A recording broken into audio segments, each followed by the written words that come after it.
Assalamualaikum warahmatullahi wabarakatuh. Waalaikumsalam warahmatullahi wabarakatuh.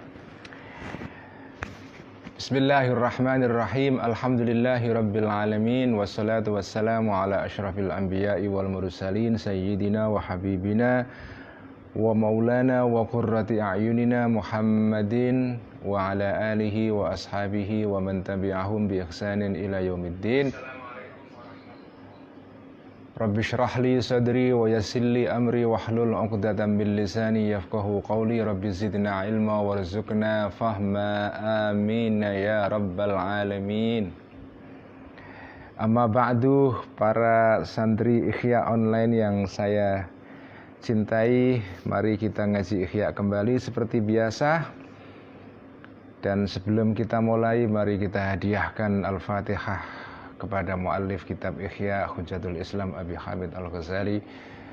Juga kita hadiahkan Al-Fatihah kepada guru-guru kita, orang-orang tua kita, saudara-saudara kita, dan teman-teman kita, dan terutama kepada teman-teman kita yang sekarang sedang sakit. Kita doakan semua. Dan secara khusus pada malam hari ini saya menerima permintaan dari Ajengan Aki Udin dari Tasikmalaya. Salah satu dari santri Ikhya yaitu Kang Wiryadi. Sekarang ini istrinya sedang dirawat di rumah sakit dan besok jam 3 siang akan dioperasi, sedang berencana untuk melakukan operasi bedah otak. Untuk istrinya Kang Wiryadi besok akan melakukan operasi jam 3 sore di Rumah Sakit Sentosa Bandung. Kita doakan semua dengan hadiah Al-Fatihah ini, kita doakan semoga istrinya Kang Wiryadi, salah satu santri Ikhya online juga dan alumni Pondok Pesantren Cipasung, diberikan kelancaran dalam operasinya dan diberikan kesembuhan selekasnya bibarokati Ummul Kitab dan juga bibarokati kitab Ihya Ulumuddin. Dan juga kita hadiahkan Al-Fatihah ini kepada kiai-kiai kita yang beberapa hari yang lalu kabundut wafat, yaitu Kiai Nur Muhammad Iskandar As-Siddiqiyah. Masya Allah, ini kiai-kiai kita pada wafat ini ya. Dan juga sebelumnya Kiai Hanif Muslih pengasuh Pondok Pesantren Futuhiyah Meranggen, dan juga kiai-kiai yang lain. Banyak kiai-kiai yang berguguran akhir-akhir ini. Kita hadiahkan Al-Fatihah kepada beliau-beliau semuanya. Dan kita hadiahkan Al-Fatihah kepada teman-teman kita yang sedang sakit, semoga segera disembuhkan oleh Allah Subhanahu wa taala. Lahum jami'an Al-Fatihah. A'udzubillahi minasyaitonirrajim. Bismillahirrahmanirrahim. Alhamdulillahirabbil alamin arrahmanirrahim maliki yaumiddin iyyaka na'budu wa iyyaka nasta'in ihdinas siratal mustaqim siratal ladzina an'amta 'alaihim ghairil maghdubi 'alaihim waladdallin. Amin. Bismillahirrahmanirrahim. Qala al-muallif rahimahullahu ta'ala wa nafa'ana bihi wa bi'ulumihi fid dharain amin rabbi yassir wa a'in. Kita akan membaca kitab Ihya halaman 1024. Masuk ke pembahasan baru, yaitu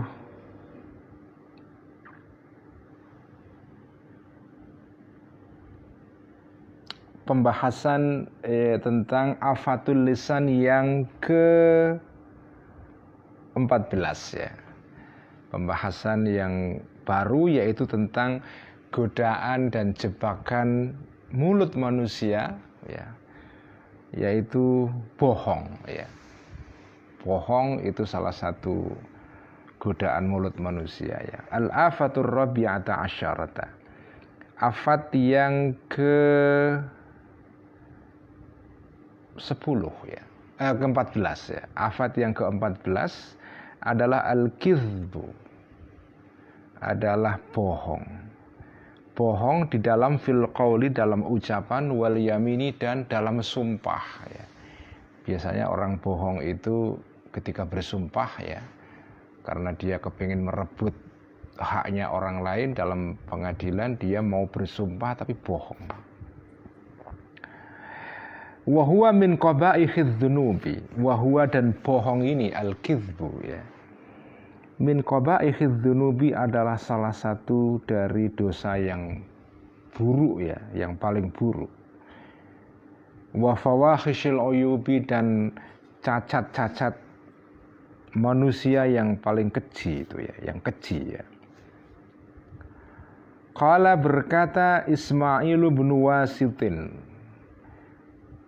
Ini kalau di dalam syarah kitab Ihya, dalam kitab Ithafus Sada al-Muttaqin diterangkan bahwa ini sebetulnya terjadi apa ya, salah cetak atau salah tulis ya. Jadi ini namanya kebalik. Jadi yang betul adalah qala Ausatu ibnu Ismaila ya, bukan Ismail ibn Wasitin. Jadi yang benar adalah qala Ausatu ibnu Ismaila. Ausat ibn Ismail ini salah satu tabi'in yang tinggal di Kufah dan rawi hadis juga ya. Sami itu mendengarkan aku Abu Bakar As-Siddiq ya. Radhiyallahu Abu Bakar As-Siddiq radhiyallahu anhu yakhtubu berkhutbah ba'da wafati Rasulullah. Mohon maaf ya, Ausad ibn Ismail ini bukan tabi'in tapi sahabat ini ya. Yakhtubu berkhutbah Abu Bakar As-Siddiq ini ba'da wafati Rasulullah, setelah wafatnya Rasulullah sallallahu alaihi wasallam. Faqala, maka berkata Abu Bakar, qama, berdiri. Jadi ini khutbahnya Sayyidina Abu Bakar ya. Qama, berdiri, fina, di antara kami.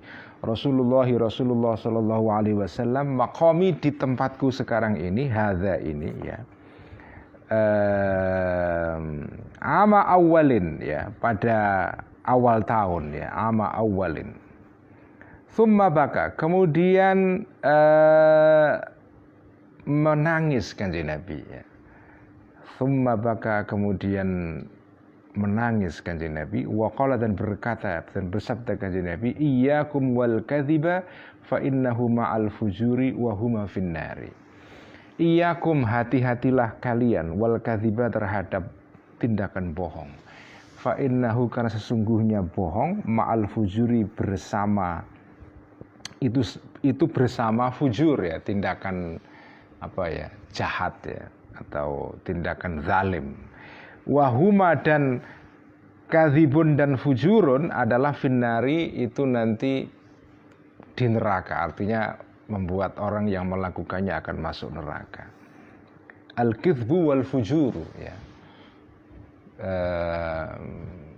Fujur di sini bisa berarti apa ya, sumpah yang dilakukan dengan bohong ya. Jadi apa? Jadi bohong dan fujur itu sebetulnya apa ya, saling berkaitan ya. Orang kalau sumpah ya, itu biasanya tergoda untuk berbohong dalam sumpahnya, karena kan ya ada orang yang sumpah jujur, tapi banyak juga orang yang sumpah itu sebetulnya sekedar untuk menutupi kebohongannya, supaya orang lain itu merasa yakin dengan apa yang dia katakan, jadi dia bersumpah.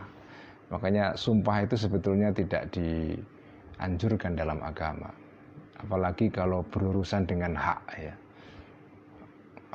persengketaan dalam memperebutkan hak itu tidak dianjurkan, karena biasanya ya, kecuali kalau di pengadilan ya, kita disuruh sumpah, tapi ya tetap saja ketika kita bersumpah di pengadilan tapi sumpah itu bohong, itu berbahaya sekali. Jadi sumpah dan bohong ini kayaknya dua hal yang saling berkaitan itu. Al-kidhbu wal fujuru ya. Wa qala, dan berkata Abu Umamah, ini sahabat yang terkenal sekali ya, Abu Umamah Al-Bahili ya. Ini sahabat Abu Umamah yang berasal dari kabilah Bahilah ya. Makanya disebut dengan Al-Bahiliyu. Waqala dan berkata Abu Umamah sahabat Abu Umamah Al-Bahili, qala berkata bersabda Rasulullah sallallahu alaihi wasallam, innal kadhiba babun min abwabin nifaqi. Sesungguhnya bohong adalah babun, satu pintu, min abwabin nifaqi, dari pintu-pintu yang menuju kepada sifat kemunafikan itu. Atau salah satu tanda kemunafikan itu adalah bohong itu. Wa qala dan berkata Al-Hasanu, Imam Hasan Al-Basri. Kalau disebut Al-Hasan dalam kitab-kitab tasawuf, ya itu maksudnya adalah Al-Hasan Al-Basri, sudah pasti itu. Atau secara umum ya kalau disebut Al-Hasan, semua orang tahu ini Al-Hasan Al-Basri. Karena berkata, karena ada Hasan, berkata Hasan ini, karena ada ya, hal berikut ini, domirnya domir sya'an ya. Yuqalu, diucapkan ya. Apa yang diucapkan? Inna minan nifaqi ikhtilafas sirri wal alaniyati.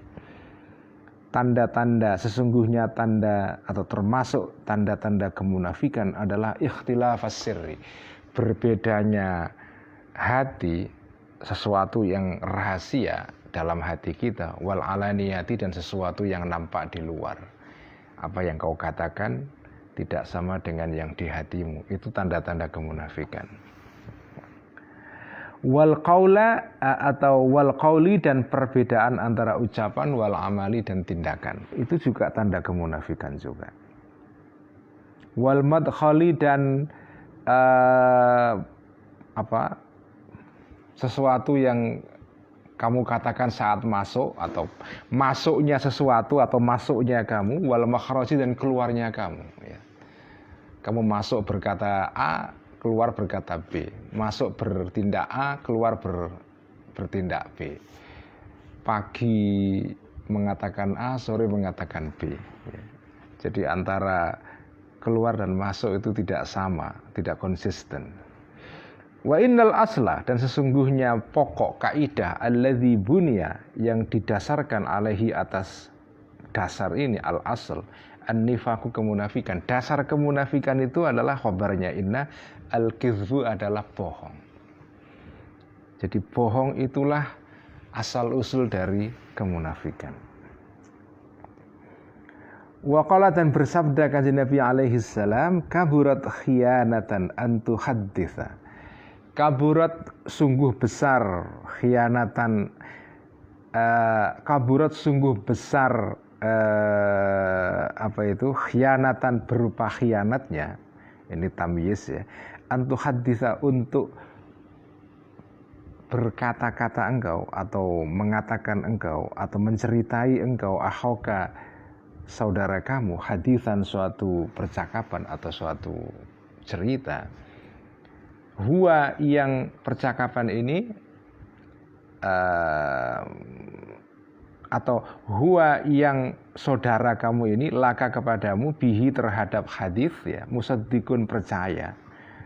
Kamu menceritakan sesuatu, mengatakan sesuatu kepada teman kamu, dia percaya. Wa anta, sementara engkau, lahu, kepada hadithun bihi, atau lahu, kepada akhoka bihi, terhadap hadithun tadi itu, kadzibun, bohong. Ya ini, kamu sendiri sebetulnya nggak percaya, tapi kamu ucapkan kepada orang lain, dan saking canggihnya kamu mengolah kata-kata sehingga teman kamu percaya itu. Nah, sekarang itu kebohongan atau berbohong itu kan sudah malah ada latihannya, itu ada skill, ada latihan untuk berbohong yang tidak nampak berbohong. Bahkan ada itu teknik ya, dikembangkan itu teknik untuk membohongi orang. Teknik untuk membohongi orang itu. Nah, ini sekarang di Amerika terjadi sekarang ini. Setelah pemilu terakhir di Amerika itu, kalau sampean mengikuti berita-berita tentang perkembangan politik di Amerika setelah pemilu yang terakhir ya, bagaimana Presiden Trump itu tidak mau mengaku kalah ya, dan dan sengaja seperti memutarbalikkan informasi supaya pengikutnya dan pendukungnya itu tetap semangatnya tidak turun, tidak merosot. Jadi dipompa terus semangatnya dan fanatismenya dengan diberikan feeding, disuguhi ya, informasi yang bohong, tapi karena tekniknya yang begitu rupa canggihnya sehingga orang jadi percaya itu. Jadi sekarang itu berbohong bahkan ada tekniknya. Jadi teknik sederhana dalam berbohong yang tidak tampak berbohong itu kan, atau kaidahnya ya, kalau kamu berkata sekali saja orang nggak percaya, akan dianggap bohong. Tapi kalau begitu kebohongan yang kamu katakan itu kamu reproduksi terus menerus, kamu ulang-ulang setiap saat ya, itu pasti orang percaya itu.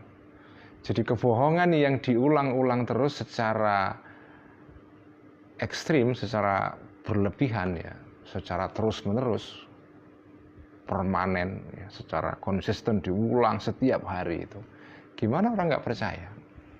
Jadi itulah teknik itu yang disebut dengan propaganda ya, atau kalau meminjam istilahnya itu yang tokoh sarjana atau tokoh filosof Amerika yang sangat disukai oleh para aktivis, yaitu Noam Chomsky. Noam Chomsky itu kan punya teori fabricating truth ya, jadi kebenaran yang diciptakan, difabrikasi, dibuat-buat ya. Caranya bagaimana?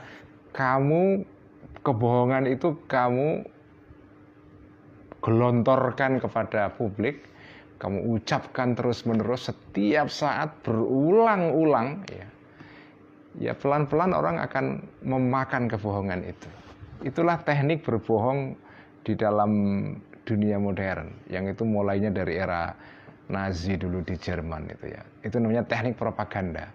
Dan itu ada tekniknya, ada ilmunya, ada step-stepnya, langkah-langkahnya untuk menciptakan kebohongan yang dipercaya orang.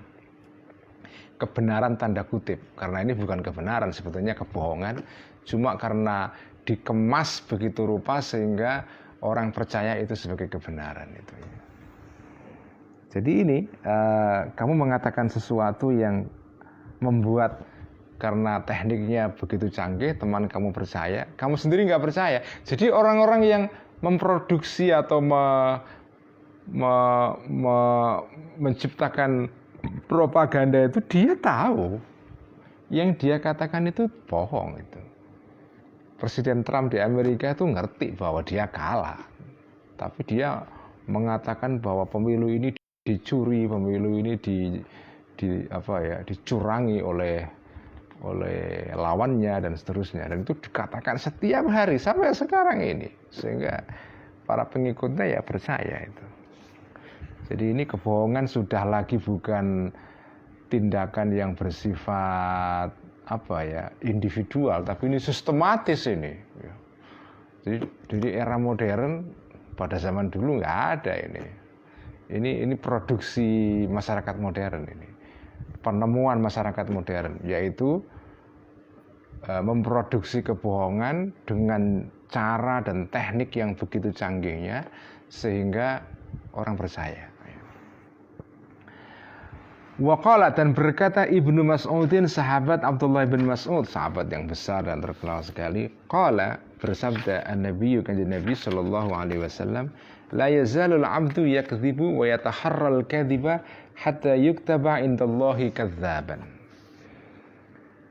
La yazalu, terus-menerus al-'abdu, seorang hamba, yakdzibu, bohong hamba ini, wa yataharra, dan selalu berusaha hamba ini, al-kadhiba, untuk bohong.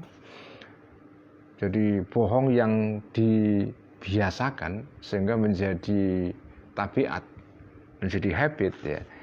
Hatta yuktaba, sehingga ditulis ya, indallahi, di samping atau pada Allah ya. Indallahi, atau menurut Allah, kadzaban, sebagai orang yang tukang bohong. Jadi kadzaban di sini bukan hanya bohong, tapi tukang bohong. Saking seringnya dia bohong dan saking bohong itu sudah menjadi kebiasaannya, dia disebut sebagai tukang bohong. Nah, kalau Gusti Allah sudah mencatat kamu itu sebagai tukang bohong, jadi kamu itu kayak surat yang sudah distempel. Tok gitu, ya sudah, kamu ini ya begitu terus sampai akhir hayat. Karena kamu sudah kalau ijazah sudah dilegalisasi. Kamu sudah dilegalisasi, sudah distempel, udah kamu nggak akan berubah, itu susah berubah. Jadi kalau orang bohong sekali itu bisa berubah, tapi kalau sudah bohong itu menjadi kebiasaan dan sudah dicatat oleh Allah, distempel, dilegalisasi, udah distempel nih, tok, kamu tukang bohong, udah susah berubah itu. Jadi hati-hati ya. Jadi ya tidak hanya bohong saja ini, segala sifat-sifat yang kita biasakan, karena kan yang disebut dengan akhlak, jangan lupa ya, definisi Al-Ghazali,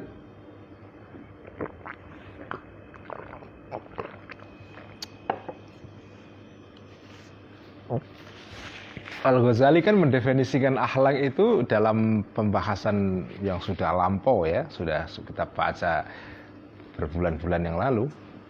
Akhlak itu kan hayatun rasikhatun ya, sifat yang menancap di dalam jiwa manusia. Nah, kenapa dia menancap? Karena dia itu dilakukan secara pelan-pelan. Jadi yang disebut dengan akhlak itu tidak bisa ujuk-ujuk muncul begitu saja. Akhlak itu terjadi, tumbuh atau melekat pada jiwa manusia itu melalui proses pelan-pelan gitu. Yang digambarkan oleh Imam Ghazali seperti anggota tubuh manusia. Jenengan itu kan tubuh kita itu kan, terutama kalau masih dalam masa pertumbuhan kan, sampai masih umur 15, masih remaja, itu kan tubuhnya kan berkembang terus. Setiap jenengan bangun pagi itu ya, atau setiap saat itu tubuh kita berkembang, tapi kan perkembangannya sedikit demi sedikit, tidak kelihatan. Bahkan kalau orang yang hidup bersama kita setiap hari dan setiap saat bersama kita, dia nggak menyadari bahwa kita ini tumbuh. Orang akan ngeh bahwa kita ini secara fisik tumbuh kalau berpisah sekian tahun, jenengan nggak ketemu dengan teman sampean selama 10 tahun misalnya. Nah, setelah itu ketemu lagi, pasti akan kaget, oh kamu kok sekarang sudah gede, sudah tinggi, atau sudah ubanan, atau macam-macam lah. Jadi tubuh kita itu kan tumbuh tapi pelan-pelan. Begitu pelan-pelannya sehingga kita tidak merasakan itu. Orang yang setiap hari bersama dengan kita juga nggak akan mengetahui. Begitulah akhlak itu. Jadi oleh Imam Ghazali digambarkan akhlak itu tumbuh di dalam jiwa manusia pelan-pelan seperti pelannya pertumbuhan jasad manusia. Nah, karena akhlak itu hayatun rasikhatun fin nafsi, sifat yang melekat menancap pada jiwa manusia. Begitu sudah menancap, Allah kemudian menyetempel itu. Tok. Nah, misalnya orang ini karena kebiasaannya setiap hari berkata jujur, oleh Allah disetempel, jujur kamu. Ah, udah, dia akan sepanjang hidupnya ya begitu. Ya bisa berubah tapi susah. Orang kalau sudah biasa jujur ya akan jujur terus.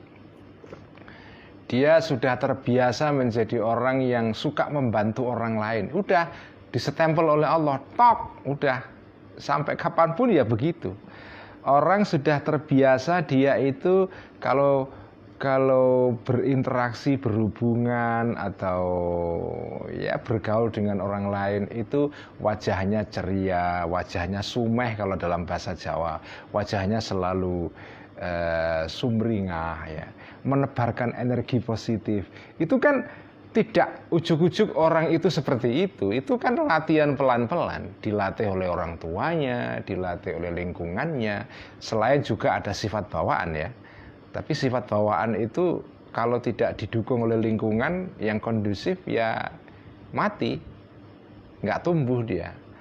Jadi Begitu kamu sudah membiasakan itu, distempel oleh Allah, tok kamu jadi orang yang sumringah, udah menerbangkan energi positif. Ya begitu. Orang yang bawaannya itu kok energinya negatif, suka memaki-maki, kebiasaan, suka berkata-kata kotor. Kemudian karena sudah biasa diketok oleh Gusti Allah, dilegalisasi. Kamu ini memang tukang berkata-kata kotor. Ya sudah, sampai kapanpun ya begitu. Sudah jadi kiai pun juga masih berkata-kata kotor. Ya. Sudah jadi ulama pun juga berkata-kata kotor. Karena sudah apa? Sudah dilegalisasi oleh Allah itu.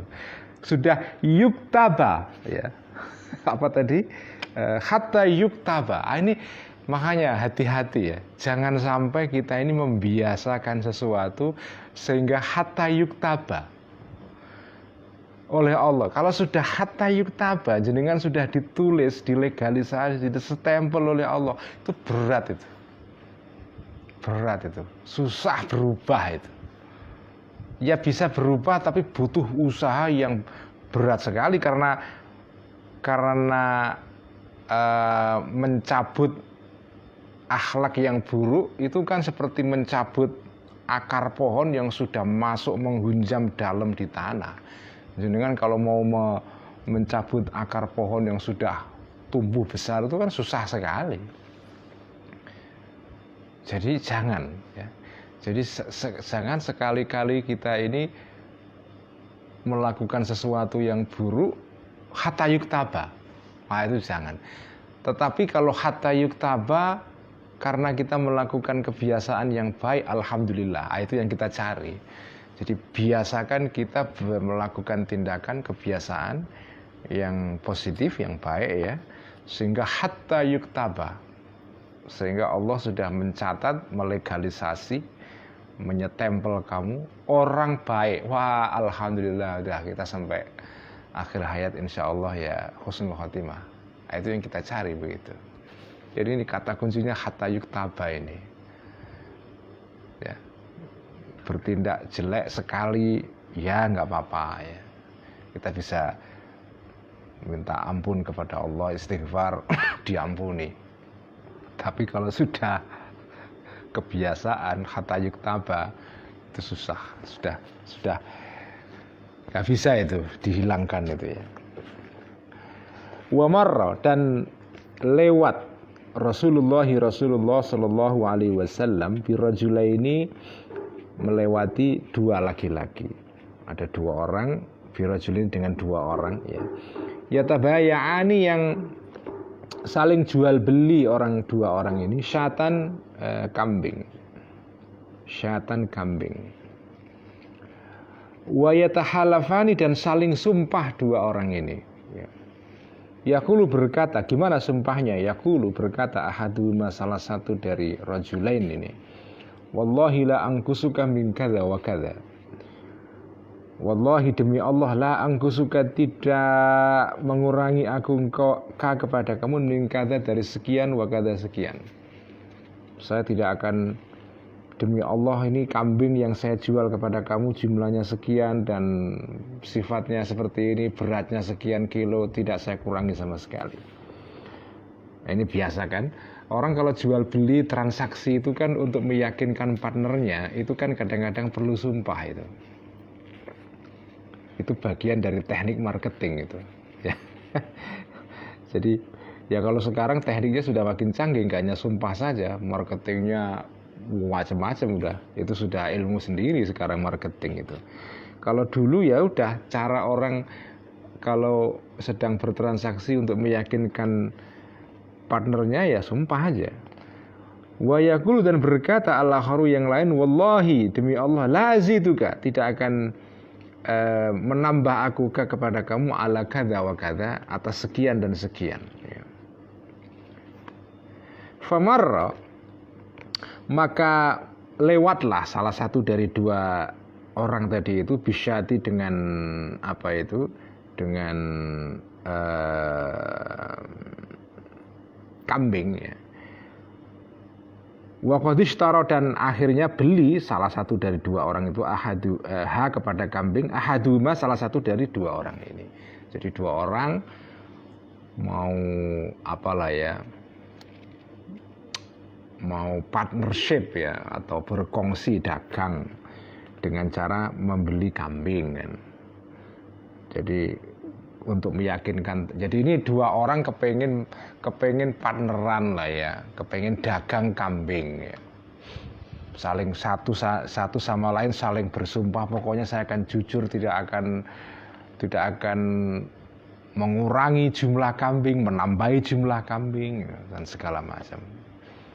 Ya biasa kan, orang kalau sedang mau berencana bisnis itu kan, wah seolah paling jujur sedunia kan. Pasti nanti akan saya kembalikan modalnya macam-macam. Dan selalu kalau untuk meyakinkan partnernya ya, orang itu akan menjual proposal bisnis itu begitu meyakinkan sekali kan. Dalam sekian waktu nanti akan kembali modal dan segala macam. Pasti nanti di tahun sekian akan untung, akan BEP segala macam, sumpah segala macam kan. Ya itulah. Jadi praktek bisnis seperti ini sudah dari dulu begitu. Nah akhirnya terjadi begitu lihat kambing di pasar, akhirnya salah satu dari dua orang ini membeli kambing itu untuk nanti dikelola bareng-bareng ya. Nah Kanjeng Nabi kemudian bersabda, mengomentari mengenai kisah ini. Kanjeng Nabi mengisahkan ini ada dua orang kepingin kongsi dagang bisnis dengan cara membeli kambing ya. Tapi saling sumpah seperti itu. Faqala, maka berkata Kanjeng Nabi, bersabda Kanjeng Nabi, aujaba ahaduhuma bil itsmi wal kafarati. Aujaba menetapkan atau ya menetapkan mewajibkan, maksudnya menetapkan ini kontraknya ini, ahaduhuma salah satu dari dua orang itu bil itsmi dengan cara dosa. Dengan sumpah seperti ini sebetulnya dia dosa, karena kemungkinan dia bohong di dalam perjalanan bisnis nanti itu sangat besar sekali. Jadi makanya nggak usah sumpah kalau sedang berbisnis atau apa itu. Karena orang bergeser entah karena apa, karena situasi ekonomi yang nggak baik, apalagi ada pandemi begini ya, semua proposal bisnis hancur semua, udah rencana-rencana awal udah meleset kan. Wah nanti BEP di tahun ketiga pandemi, wah meleset, ya kan? Padahal sudah sumpah-sumpah itu, padahal dari awal itu sudah sumpah-sumpah itu. Makanya Kanjeng Nabi mengomentari kalau ada orang seperti itu, dia ini menaikkan kontrak bil itsmi dengan cara bohong atau dosa, wal kafarati yang karena dosa dia harus membayar kafarat karena sumpah kan, bohong ya harus bayar kafarat, ya bayar tebusan ya, bayar denda.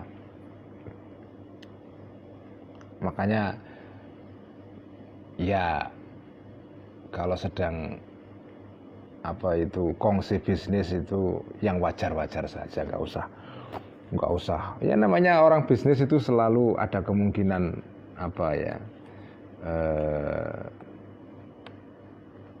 meleset kira-kira gitu kan.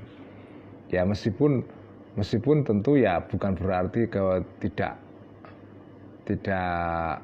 direncanakan sebaik mungkin supaya nggak meleset ya, tapi bersumpah itu nggak boleh itu.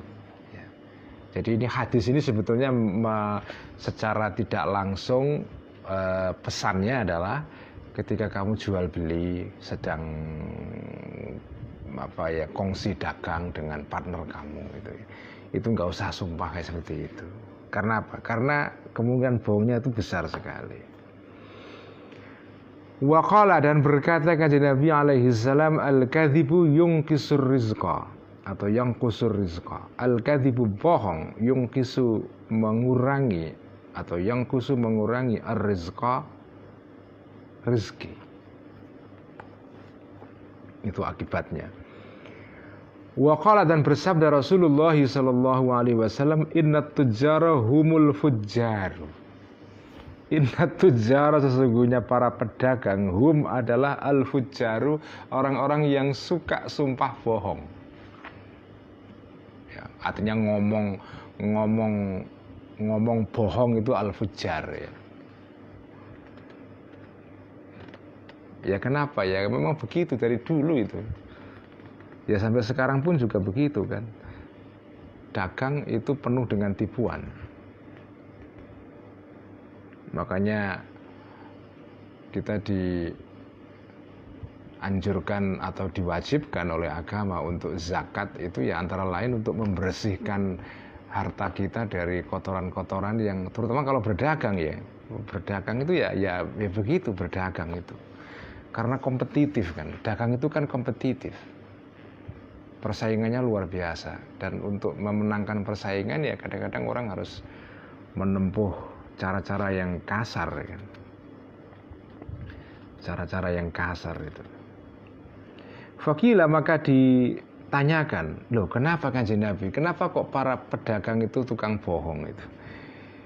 Ya Rasulullah wahai Rasulullah, alaisa qad ahallallahu al-bai'a? Alaisa bukankah ya fa'ilnya dhamir sya'an, qad ahalla khabarnya, alaisa bukankah keadaan berikut ini qad ahalla telah menghalalkan Allah al-bai'a jual beli kan halal. Wa halallahu al-bai'a wa harrama riba seperti dalam Al-Qur'an itu. Kenapa kok disebut kok jenengan mengkritik para pedagang sebagai tukang bohong? Innat tujjara humul fujjar. Ini kata-kata yang bersajak ini ya. At-tujjar humul fujjar.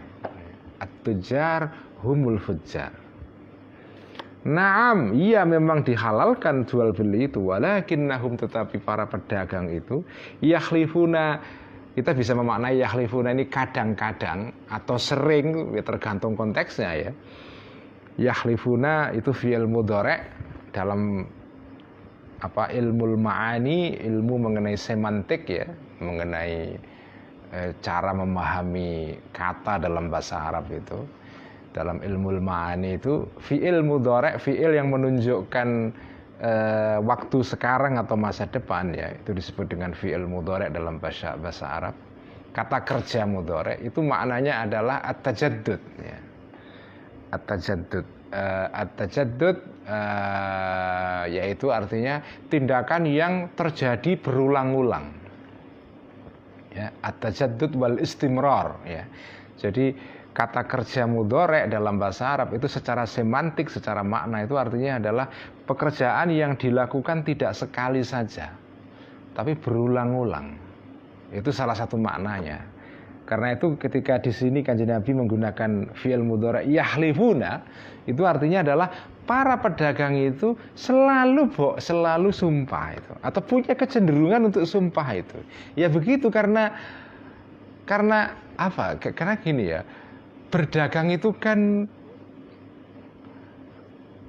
karena itu melibatkan transaksi antara dua orang, itu kan ada unsur kepercayaan. Begitu kepercayaan itu rendah, artinya salah satu pihak itu tidak percaya dengan pihak yang lain, itu orang cenderung tidak kepingin mengeksekusi atau melangsungkan transaksi itu.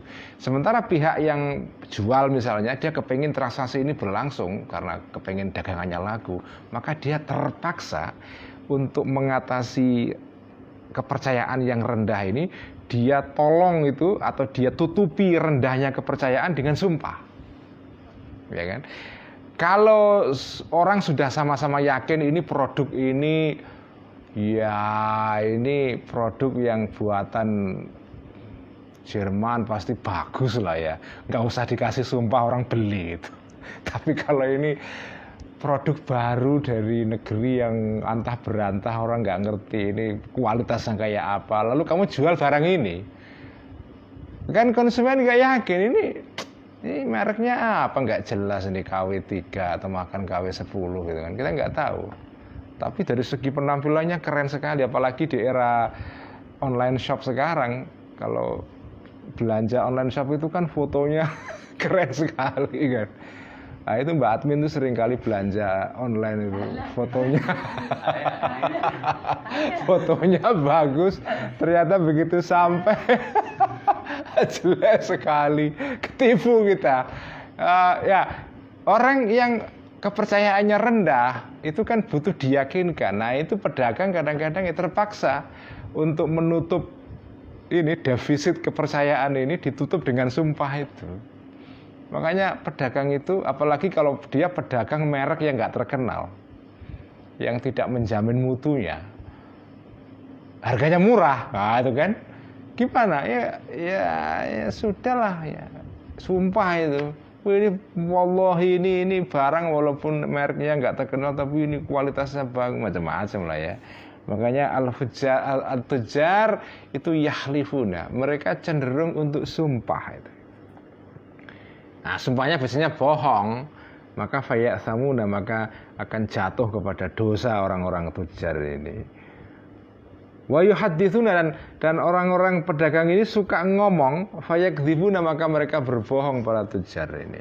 Itulah kebiasaan para pedagang. Tentu saja Kanjeng Nabi ini tidak mengeneralisasi ya, tidak ngebiau-ya. Tentu saja pedagang yang jujur juga banyak. Tapi yang bohong juga banyak.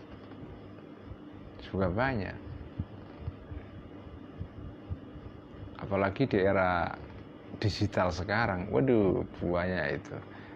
Dan teknik-teknik berbohong itu macam-macam itu. Makin berkembang teknologi, makin canggih bohongnya. Makin canggih bohongnya itu. Jadi bohong ini juga kayak teknologi juga. Makin canggih masyarakat, makin canggih bohongnya. Dan makin canggih kebohongan, makin susah dideteksi. Makanya ada lie detector ya, ada pendeteksi kebohongan itu. Ada mesinnya itu, ada lie detector ya. Para polisi itu yang punya itu biasanya alatnya itu. Waqala, dan bersabda Kanjeng Nabi sallallahu alaihi wasallam, "Thalathatun nafarin la yukallimuhumullahu yaumal qiyamati wa la yanzuru ilaihim."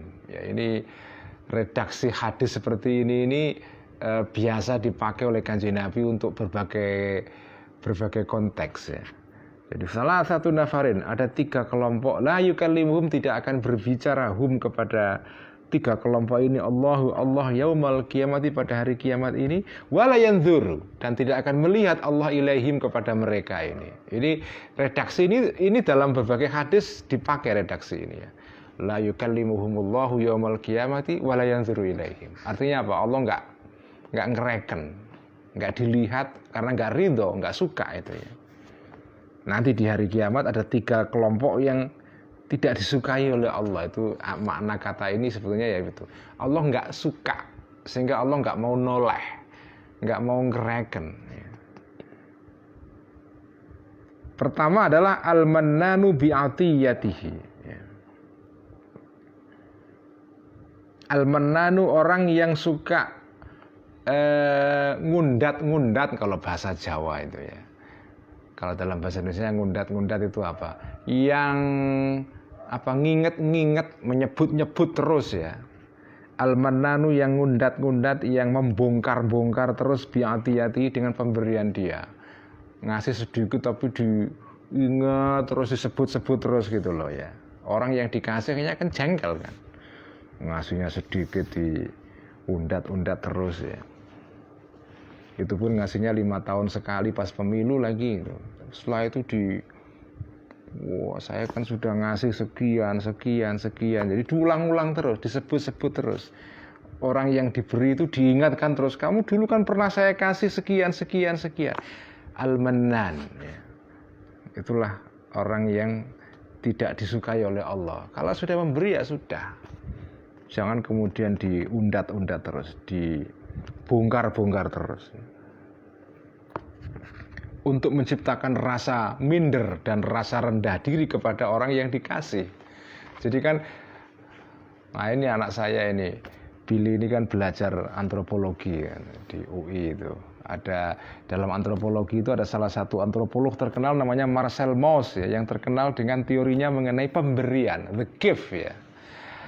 Nah, dalam teori Marcel Mauss itu, ini teori penting dalam antropologi ya. Itu kan orang itu dalam teorinya Marcel Mauss, dan nggak usah Marcel Mauss, kita juga udah tahu kok ya. Orang itu kalau memberi kepada orang lain, Ya kan? Jenengan ngasih sesuatu kepada orang lain. Apa yang terjadi? Semula orang itu kedudukannya setara. Jadi equal gitu, setara. Begitu jenengan ngasih sesuatu kepada orang itu kemudian hubungannya jadi jomplang. Yang memberi itu merasa lebih tinggi daripada yang diberi. Yang diberi merasa lebih rendah. Dan ini sudah disabdakan Kanjeng Nabi ya, al-yadul ulya khairun minal yadis sufla. Tangan di atas lebih baik daripada tangan di bawah. Jadi Kanjeng Nabi itu sudah menegaskan itu jauh sebelum Marcel Mauss ya. Jadi orang memberi kepada orang lain itu menciptakan ketidakseimbangan relasi. Yang memberi merasa lebih superior, lebih tinggi. Yang diberi merasa lebih rendah. Karena itu kalau orang ingin merendahkan tanda kutip ya, tentu saja tidak semua orang memberi tujuannya begitu ya. Tapi ada juga orang yang memberi dengan niat jelek. Orang ketika ingin menciptakan beban balas budi kepada orang lain, kasih orang itu. Orang itu nanti akan merasa lebih rendah dari kamu dan bisa kamu kontrol. Jadi memberi kepada orang lain itu bisa dipakai sebagai teknik untuk mengendalikan secara psikologis orang lain yang diberi itu. Karena apa? Karena begitu orang itu diberi merasa lebih rendah dia. Nah, kalau ditambahi dengan kamu undat-undat, sudah diberi kamu ingetin terus pemberian itu. Wah, orang itu apalagi kalau pemberiannya dalam jumlah besar ya. 1 miliar, kamu ingetin terus. Wah, orangnya makin mengecil itu hatinya kan, makin merasa tidak pede, makin mengkeret dia. Dan yang memberi karena dasarnya memang punya niat jelek, sengaja diundat-undat terus, disebut-sebut terus itu. Supaya apa? Supaya untuk mengendalikan ini, mengontrol yang diberi ini. Nah itu orang seperti ini yang memberi seperti itu nggak disukai Allah itu. Al-mannanu bi'atiyatihi. Orang memberi tapi diundat-undat itu Allah nggak seneng itu. Artinya apa? Kalau Allah nggak seneng ya itu bukan tindakan yang baik. Nggak usah Allah lah, kita sendiri juga nggak seneng kok, ya kan? Kalau kita diberi orang lain kok terus yang memberi kita ngundat-ngundat terus itu jengkel juga kita. Jengkel itu. Mana tadi itu? Wal munfiku, dan orang yang membuat laku ya, silatahu, dagangannya orang ini, bil halifi, dengan sumpah al-faziri yang bohong. Atau kalau sekarang ya tidak harus dengan sumpah, tapi dengan teknik-teknik marketing ya, yang menipu itu. Nah itu nanti Allah nggak akan mau melihat orang seperti ini di hari kiamat itu ya. Wal musbilu, dan orang yang memanjangkan izarahu, bajunya. Izar itu artinya adalah sarung, tapi izar itu bukan sarung ya. Izar itu ya pakaian bawahan itu loh, apa ya, bawahan, bagian atas ada bagian bawah itu ya. Ya kalau di kita ya jarik atau sarung ya. Izarahu, pakaian bawahannya orang ini. Jadi pakaiannya dipanjangkan sehingga nggak seruk tanah. Orang Arab itu kan pakai jubah dan jubahnya itu ada 2 lapis, ada jubah yang daleman ya, ada jubah yang bagian luar. Nah, ini pakaian kebanggaan itu yang bagian luar itu. Dan kadang-kadang itu ya warnanya gemerlap dan kayak gitulah. Kemudian itu dipanjangkan ujungnya sehingga menyapu tanah itu. Nah, makin panjang ujungnya itu makin menunjukkan status sosial dia. Makanya kan dulu raja-raja zaman dulu gitu, itu kan pakaiannya nggak mau pendek. Jubahnya itu dipanjangin gitu. Makin panjang makin dia merasa besar kepala. Nah, hadis ini sekarang dimaknai celana cingkrang. Nah, itu nggak ada hubungannya itu. Nah, orang yang memanjangkan bajunya dalam konteks seperti tadi itu Allah nggak suka apa? Sombong. Bukan celana dipotong supaya nggak ada kaitannya itu, celana cingkrang itu nggak ada itu nggak ada kaitannya itu. Yang dimaksudkan di Nabi isbal itu artinya tradisi orang Arab dulu itu pakaiannya itu 2 lapis ya, dalam itu pendek biasa, bagian luarnya panjang berjela-jela begitu kayak raja-raja. Ya Kanjeng Nabi kan orang yang ya kalau manten kan tujuannya bukan untuk sombong ya. Manten itu ya untuk supaya seru-seruan aja, nggak ada unsur tapi kalau ada unsur sombong dan ini juga nggak boleh ya.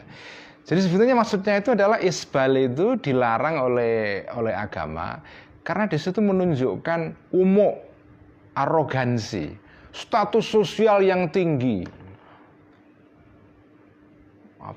Dulu itu kan di Mekah ada 2 suku besar di lingkungan suku Quraisy ya, 2 keluarga besar, Bani Hashim, Bani Abdi Syams. Bani Hashim ini yang menurunkan Kanjeng Nabi, ini yang menurunkan para kiai-kiai ini. Bani Abdi Syam ini yang menurunkan para politisi, Muawiyah bin Abi Sufyan, kemudian dan para keturunannya yang mendirikan kerajaan Bani Umayyah itu, para politisi ini. Ini biasanya yang pakai jubah yang berpanjang-panjang itu. Kalau Bani Hashim ini kiai-kiai jadi sederhana. Aja nggak boleh itu begitu. Bukan celana cingkrang dipotong supaya enggak ada kaitannya itu. Karena ya sepanjang-panjangnya celana itu berapa sih? Paling ya celana ya celana lah ya wajar lah celana sampai ujung itu nggak ada isbalnya itu, nggak ada kaitan itu. Jadi menerjemahkan isbal itu dalam pengertian celana cingkrang itu kalau menurut saya ya, tapi kalau jenengan punya pendapat yang lain ya monggo saja. Kalau jenengan berpandangan bahwa celana yang melewati mata kaki itu bagian dari isbal, dan karena ada hadis lain yang menegaskan wailun lil aqabi minan nar ya, itu kan ada hadisnya itu. Pokoknya pakaian yang melewati mata kaki itu masuk neraka nanti, itu jadi api neraka nanti ya. Ya itu maksudnya tadi itu, maksudnya adalah itu konteksnya itu yaitu kesombongan, bagian dari menunjukkan status sosial yang tinggi. Lah kalau dengan sarungan tuh gimana? Ya sarungan ya kiai-kiai sarungan dari dulu ya biasa lah ya, umumnya sarungan itu ya tidak sampai nyapu tanah tapi juga nggak terus cingkrang banget sampai di atas mata kaki, ya lucu sekali itu kan. Ya kiai-kiai dulu begitu. Ya. Jadi ya sarungan yang wajar itu bukan maknanya isbal. Isbal itu artinya ya tadi itu, jenengan melepaskan ujung pakaian sampai panjang melewati mata kaki sampai nyapu tanah, yang tujuannya apa? Tujuannya ya dulu bangsa Arab begitu itu untuk menunjukkan status sosial yang tinggi, jadi merasa hebat. Dan ya kalau sekarang ya sebenarnya kan kalau dimaknai hadis tentang isbal ini kan kalau maknanya itu adalah dalam kerangka jenengan berpakaian tujuannya sombong dan berlebihan, ya itu bisa apa saja, tidak harus celana cingkrang. Ya. Jamnya 770 juta, Rolex. Ya kalau jamnya Rolex kan pasti kalau ngomong ya ditunjuk-tunjukkan tangannya supaya kelihatan Rolexnya. Nah itu nggak boleh gitu itu. Wakiknya harganya 100 juta ya, kalau ngomong ya sengaja ditunjuk-tunjukkan jarinya itu ya, biar yang lawan bicaranya ngeh bahwa dia pakai akik yang mahal gitu kan. Yang nggak boleh itu gitu loh ya. Jadi apa artinya? Ya seperti ajarannya Imam Ghazali, ala qadril haja ala qadrid darurah. Ya sepantasnya lah. berpakaian sepantasnya, minum sepantasnya, makan sepantasnya. Jadi ala qadrid darurah. Itulah ajaran rohani Ihya, yaitu. Itu pokoknya itu dipegang aja dalam hidup itu. Berpakaian sepantasnya. Ya tidak berlebihan tapi juga tidak kemudian kelihatan kotor atau jelek sekali, ya enggak. Makan ya sepantasnya, minum sepantasnya. Jadi teori atau ajaran tentang qadrul hajah dan qadrul darurah itu jenengan bisa pegang untuk segala hal dalam hidup, dan insya Allah kalau itu kita pegang, kita akan jadi manusia yang normal, manusia yang sehat secara kejiwaan, rohani, dan juga secara badan. Karena begitu melewati batas ya pasti akan menimbulkan efek ketidakseimbangan. Itu kan teori tentang keseimbangan aja. Begitu dengan melewati batas sudah nggak seimbang, akhirnya nggak bahagia, nggak nyaman, nggak enak,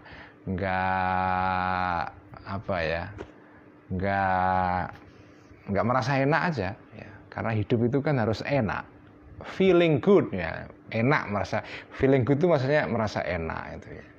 Merasa enak itu bisa dicapai kalau jenengan menjaga keseimbangan. Keseimbangan terjadi kalau jenengan menerapkan ajarannya Al-Ghazali, qadrul darurah, qadrul hajah. Udahlah, jangan pegang ini aja. Beragama juga begitu. Beragama ya sekedarnya ya. Artinya sekedarnya itu bukan berarti terus tidak berusaha serius ya, enggak ya. Artinya ya semua hal itu diletakkan pada tempatnya. Ya puasa ya tidak puasa, kalau saatnya nggak puasa ya nggak puasa ya. Saatnya ibadah ya ibadah, saatnya kerja ya kerja, saatnya guyon ya guyon, tapi guyonnya juga sepantasnya gitu kan. Itulah ajaran, dan ini kan ajaran yang ada pada semua masyarakat ya. Di Jawa itu ada filosofi yang terkenal, ngono ya ngono ning aja ngono ya begitu tapi ya tahu diri lah. Jadi ada batas yang, nah batas itu kan itu dalam pergaulan sosial ya, atau dalam kehidupan pribadi atau kehidupan bermasyarakat, yang disebut batas itu kan ada dua. Oke. Ini sekedar sebelum saya tutup, ini jam berapa sekarang? 9 ya, oke. Sekarang sebelum saya tutup ya,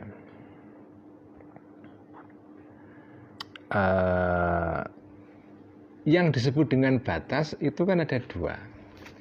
Ada batas yang eksplisit, kelihatan. Ada batas yang implisit, yang tidak kelihatan. Batas yang kelihatan itu batas minimal ya. Dalam masyarakat itu ada batasnya, dengan misalnya ya kalau batas yang eksplisit itu ya bisa berupa aturan hukum ya. Kalau nyupir harus berhenti pada saat lampu merah, nggak boleh melanggar marka jalan dan seterusnya, itulah.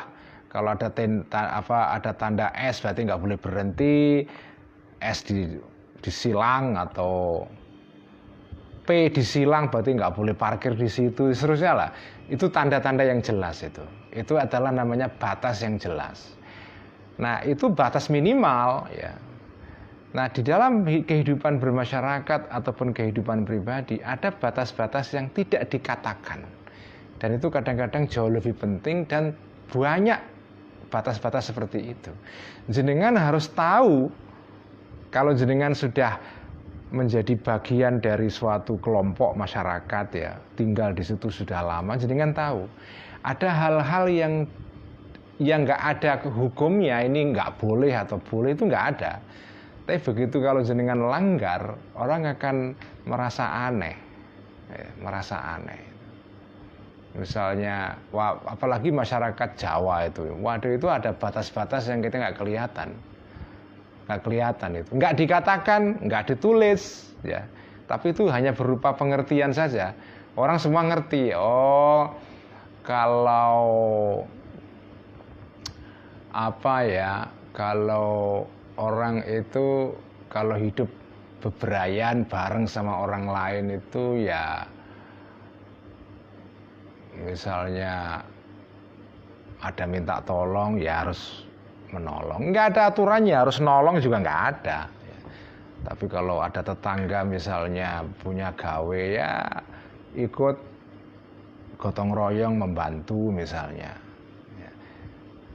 Itu kan banyak di masyarakat itu ada batas-batas yang kita tidak tahu tapi nggak ditulis tapi kita ngerti oh itu ini boleh ini nggak boleh.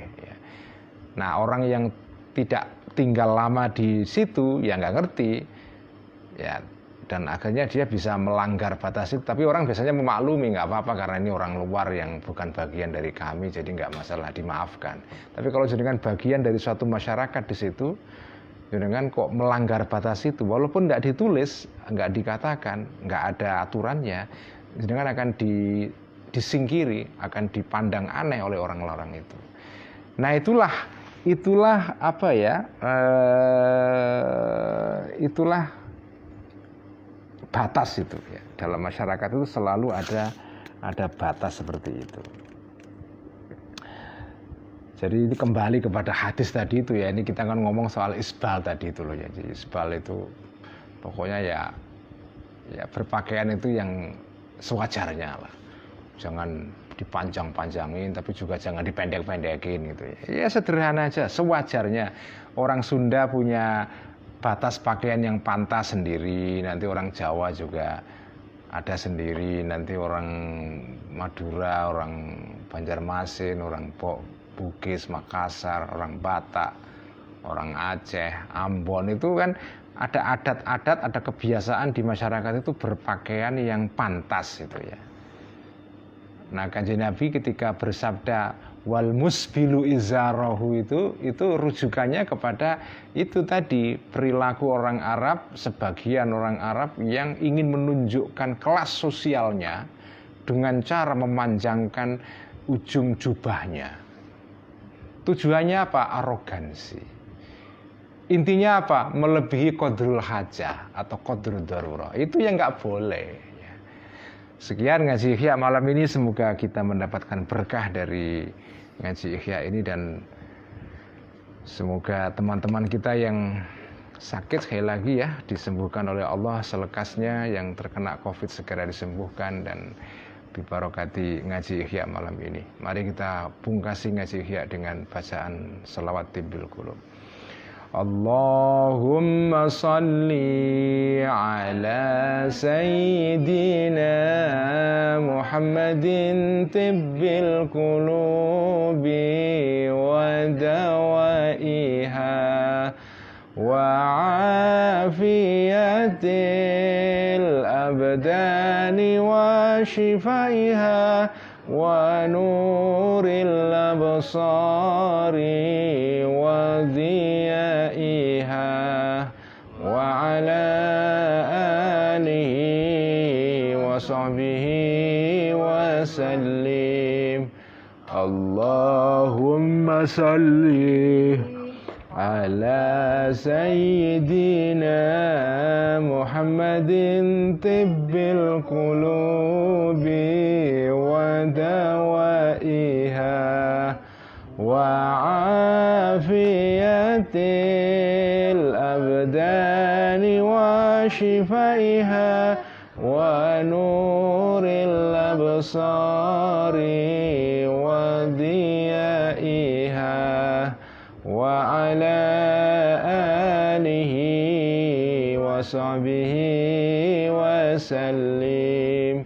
Allahumma salli ala sayyidina Muhammadin tibbil qulubi wa dawaiha wa afiyatil abdani wa shifaiha wa nuril absari wa dhiyaiha wa ala alihi wa sahbihi wa sallim.